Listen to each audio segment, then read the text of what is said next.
ቢሮ ጉዳያት ኮሙኒኬሽን ንመላእ ህዝቢ ኢትዮጵያን አፍሪካውያንን ብፍላይ ድማ ንመላእ ህዝቢ ትግራይ ከምኡውን ኣብ ውሽጢ ዓድን ወፃን እትርከቡ ተጋሩን ፈተውቲ ትግራይን እንኳ ናብታ ታሪኻዊትን ኩርዓት ተጋሩን ዝኾነት ንመበል 130 ዓመት ዓወት ኩናት ዓድዋ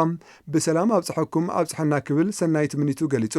ህዝቢ ትግራይ ኣብ ታሪኹ ብሓይልታት ውሽጢ ዓድን ወፃን ተንበርኪኹ ኣይፈልጥን ዝበለ ቢሮ ጉዳያት ኮሙኒኬሽን ኩናት ዓድዋ ካብ 1867 ክሳብ 1881 ኣብ ዝነበረ እዋን ኣብ ሰሓቲ ከረን ደጉዓሊ መተማን ምስ ቱርኪ ድርቡሽ ግብፅን ጣልያንን ዝኣመሳሰሉ ተስፋሕፋሓትን ባዕዳውያን ወረርቲ ሓይልታት ህዝቢ ትግራይ ብዘይ ምንም ሓገዝ ውሽጢ ዓድን ግዳማውያን ሓይልታትን ዓርሰ እምነትን ምርኮሳ መንፈስ ዘይምምርካኽን ወነ ጀግነትን ሰኒቁም ሰራዊት ትግራይ በጀግና አፍሪካዊ ጀነራል ራእሲ ኣሉላ ኣባነጋና ተመርሐም ንወራሪ ሓይሊ ግብፂ ኣብ ጉንደት ጉራዕን ብ1879 ድማ ንሰራዊት ወራሪ ጣልያን ኣብ ደጉዓለም ከምኡን ኣብ 1888 ዓ.ም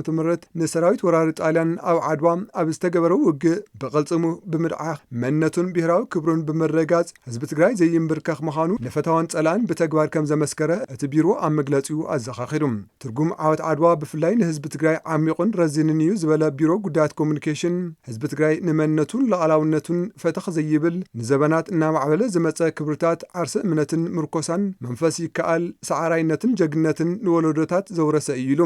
ህዝቢ ትግራይ ኣብዞም ዝሓለፉ 130 ዓመታት ንባዕዳውን ወረርቲ ጥራሕ እንተይኮነስ ብሓገዝን ልፍንታውያንን ግዳማውያን ሓይልታት እናተሓገዙ ንዝመጽኦ ኣሃዳውያን ተስፋሕፋሕቲ ሓይልታት እውን በብመቓሉ እናመከተ ካባ ስዕረት ንክግምገሙ ብምግባር መሰል ዓርሰ ውሳኖ ብመስዋዕቱ ዘረጋገጸ ህዝቢ ምዃኑ ኣፍሊጡ። ይኹን እምበር ህዝቢ ትግራይ ትማሊ ምእንተ ሉዓላውነት ሃገሩን መንነቱን ኢሉ ንባዕዳውያን ወረርቲ ሓይልታት መሬቱ ኣሕሊፉ ነዘይመሃብ ክቡር መስዋዕቲ ብምኽፋል ኢትዮጵያ ከም ሃገር ንክትቕጽል ገይሩ እዩ ዝበለ ቢሮ ጉዳያት ኮሙኒኬሽን ኣብዚ ሕዚ እዋን መንግስቲ ኢትዮጵያ ነዚ ታሪክ ዝሰርሐ በዓል ውዕለታ ህዝቢ ትግራይ መሬቱ ቆሪስኻ ከፋፊልኻን ንምግዛእ ኢሉ እውን ካብ ገጸ መሬት ንምጥፋእ ዓሊሙ ቤት ምክሪ ፌደሬሽንን ቦርድ መረፃ ኢትዮጵያን ኣብ ልዕሊ ሉዓላውነትን መንነትን ህዝቢ ትግራይ ዝሃወ ውሳነ መንግስቲ ፌደራል ዳግም ክሪኦን ክእርሞን ህዝብን ግዜያዊ ምሕዳር ትግራይን ይጽውዕ ኢሉ።